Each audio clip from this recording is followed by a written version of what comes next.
Asylum seekers who are refusing to leave an Australian detention centre in Papua New Guinea say they are digging into the ground to find water, 2 days after the camp officially closed. About 600 men at the centre on Manus Island do not want to leave, saying they fear being attacked outside. Meanwhile, New Zealand has reiterated its offer to accept up to 150 refugees from Australia's detention centres. Canberra has repeatedly rejected New Zealand's offer. Australia holds asylum seekers who arrive by boat on PNG's Manus Island, and on the Pacific island of Nauru. Australia withdrew from the Manus Island Centre on Tuesday, following a PNG court ruling that the centre was unconstitutional. The men held at PNG, most of whom have refugee status, have now lost access to running water, electricity and working toilets, and their food supplies are dwindling. The UN Refugee Agency has said some alternative accommodation is not ready. The agency and rights groups have warned that the men have legitimate fears for their safety, and that attacks on asylum seekers have occurred in the past in PNG. Refugees told the BBC that they had dug into the ground and set up catchments to collect rainwater, but much of it was being stored in rubbish bins. They said that PNG immigration officials arrived outside the centre on Wednesday, and they feared being forcibly removed. Under its controversial policy, Australia refuses to take in anyone trying to reach its territories unofficially by boat.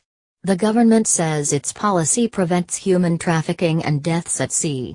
Amid the escalating standoff, the New Zealand government said a standing offer to accept 150 refugees from Manus Island or Nauru remains on the table. The proposal has been repeatedly rejected by Canberra since it was first made in 2013.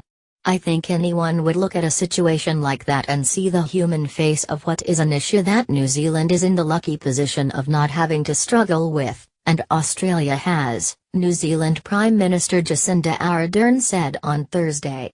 Ms Ardern said she would raise Manus Island with Australian Prime Minister Malcolm Turnbull when the two meet in person on Sunday. Last year, Mr. Turnbull said people smugglers would use any such deal with New Zealand as a marketing opportunity. His government has said it makes no sense for the detainees to remain in the centre when there was alternative accommodation, although it would not guarantee their safety in the local community. Najat Lam, the UN High Commissioner for Refugees and her regional representative, said on Wednesday that some of that accommodation was not yet fit to live in. I will not be bringing any refugee there to stay, not in that state, he said. Human Rights Watch has warned the men face unchecked violence from local people who have attacked them in the past with machetes, knives and rocks. They are terrified of moving.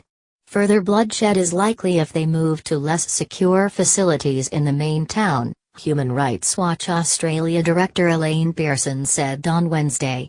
We have been attacked several times already outside, Behrouz Bouchani, a journalist and Iranian refugee who has been held on Manus Island since August 2014, told the BBC. Mr. Bouchani wrote on Twitter that many of the men in the centre were physically and mentally unwell.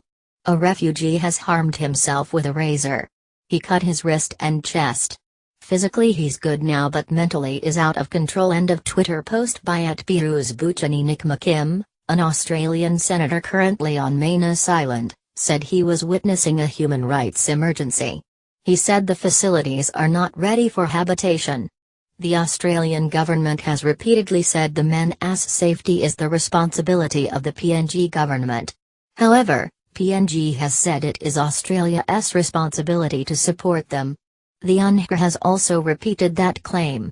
The refugees have been given the option of permanent resettlement in PNG, applying to live in Cambodia, or requesting a transfer to Nauru. Advocates say few have taken up these options.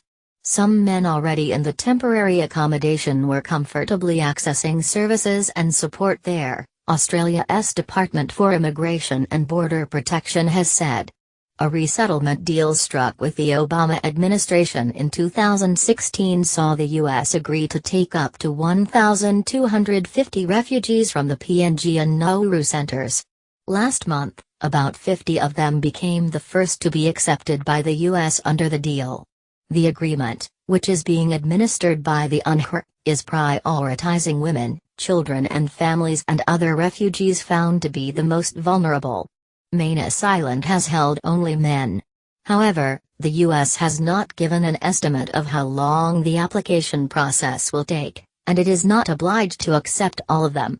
Lawyers filed a last-minute lawsuit in PNG on Tuesday saying the campus closure breached the detainees' human rights, which are enshrined in the PNG Constitution. The men are vulnerable to attacks and physical harm, so we are seeking to ensure their constitutional rights are not breached and there is a resumption of the basic necessities of life, Greg Barnes, a lawyer assisting with the legal action, told the BBC. The men have been dumped on the street, literally. What is going on is unlawful. The application also seeks to prevent the men's forcible removal to alternative centers on the island, and calls for them to be transferred to Australia or a safe third country. A ruling on the injunction is yet to be made. Australia first opened Manus Island Centre in 2001. It was closed in 2008 and reopened in 2012.